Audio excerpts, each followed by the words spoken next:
ನಮ್ಮ ರಾಷ್ಟ್ರಧ್ವನಿ ನ್ಯೂಸ್ ಕನ್ನಡಕ್ಕೆ ಸ್ವಾಗತ. ಕನ್ನಮಂಗಲಪಾಳ್ಯ ಹಾಲು ಉತ್ಪಾದಕರ ಸಹಕಾರ ಸಂಘದ ಚುನಾವಣೆ.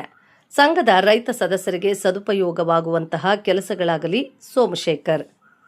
ದೇವನಹಳ್ಳಿ ತಾಲೂಕಿನ ಕನ್ನಮಂಗಲ ಗ್ರಾಮ ಪಂಚಾಯಿತಿ ವ್ಯಾಪ್ತಿಯ ಕನ್ನಮಂಗಲಪಾಳ್ಯ ಹಾಲು ಉತ್ಪಾದಕರ ಸಹಕಾರ ಸಂಘದ ಮುಂದಿನ 5 ವರ್ಷಗಳ ಆಡಳಿತ ಅವಧಿಗೆ ಆಡಳಿತ ಮಂಡಳಿಯ ನಿರ್ದೇಶಕರುಗಳ ಆಯ್ಕೆ ಚುನಾವಣೆ ನಡೆಯಿತು. ಚುನಾವಣಾಧಿಕಾರಿ ಮತ್ತು ರಿಟರ್ನಿಂಗ್ ಅಧಿಕಾರಿ ಚೇತನ ಆರ್ ಮಾತನಾಡಿ, ಸಾಮಾನ್ಯ ಸ್ಥಾನದಿಂದ ಮುನಿರಾಜು ಎನ್ 28, ಗೋಪಾಲ್ಗೌಡ 19, ಸೈಯದ್ ಅಮೀರ್ 19, ಗೋಪಾಲ 18, ಮಂಜುನಾಥ್ ಆರ್ 16, ಮಹಿಳಾ ಮೀಸಲು ಸ್ಥಾನದಿಂದ ಕುಸುಮ ಅವಿರೋಧವಾಗಿ, ಆರ್ಸಿ ಚೈತ್ರ ಅವಿರೋಧವಾಗಿ, ಹಿಂದುಳಿದ ವರ್ಗಗಳ ಪ್ರವರ್ಗ ಎ ಮೀಸಲು ಸ್ಥಾನದಿಂದ ಅಲ್ಲಾ ಬಕಾಶ್ ಅವಿರೋಧವಾಗಿ, ಹಿಂದುಳಿದ ವರ್ಗ ಬಿ ಮೀಸಲು ಸ್ಥಾನದಿಂದ ರಾಜಣ್ಣ ಎಂ 21 ಮತಗಳನ್ನು ಪಡೆದಿದ್ದಾರೆ ಎಂದು ತಿಳಿಸಿದರು.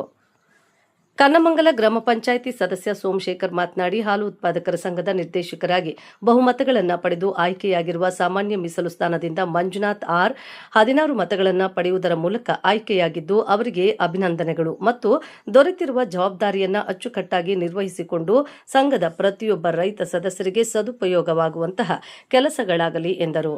ಈ ವೇಳೆಯಲ್ಲಿ ಚುನಾವಣೆಯಲ್ಲಿ ಜಯ ಸಾಧಿಸಿದ ಪ್ರಯುಕ್ತ ನಿರ್ದೇಶಕರನ್ನು ಅಭಿನಂದಿಸಿ ಸಿಹಿ ಹಂಚಿ ಪಟಾಕಿ ಸಿಡಿಸಿ ಸಂಭ್ರಮಿಸಿದರು. ಇದೇ ಸಂದರ್ಭದಲ್ಲಿ ಕನ್ನಮಂಗಲಪಾಳ್ಯದ ಮುಖಂಡರು ಮತ್ತು ಗ್ರಾಮಸ್ಥರು ಭಾಗಿಯಾಗಿದ್ದರು.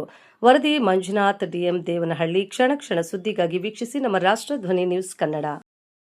ಅಂತ ಆರ್ ಮಂಜುನಾಥ್ ಅಂತ ಇಲ್ಲಿ ಸೆಲೆಕ್ಟ್ ಆಗಿದ್ದಾರೆ. 10 ಜನದ ಎಲೆಕ್ಷನ್ ನಡೀತು. 10 ಜನದಲ್ಲಿ ಆರ್ ಮಂಜುನಾಥ್ ಅನ್ನೋರು ಸೆಲೆಕ್ಟ್ ಆಗಿದ್ದಾರೆ. ಹಾಗಾಗಿ ನನ್ನ ಪರ ಏನು ಸೋಮಶೇಖರ್ ನನ್ನ ಪರ ಕಂಗ್ರ್ಯಾಚುಲೇಷನ್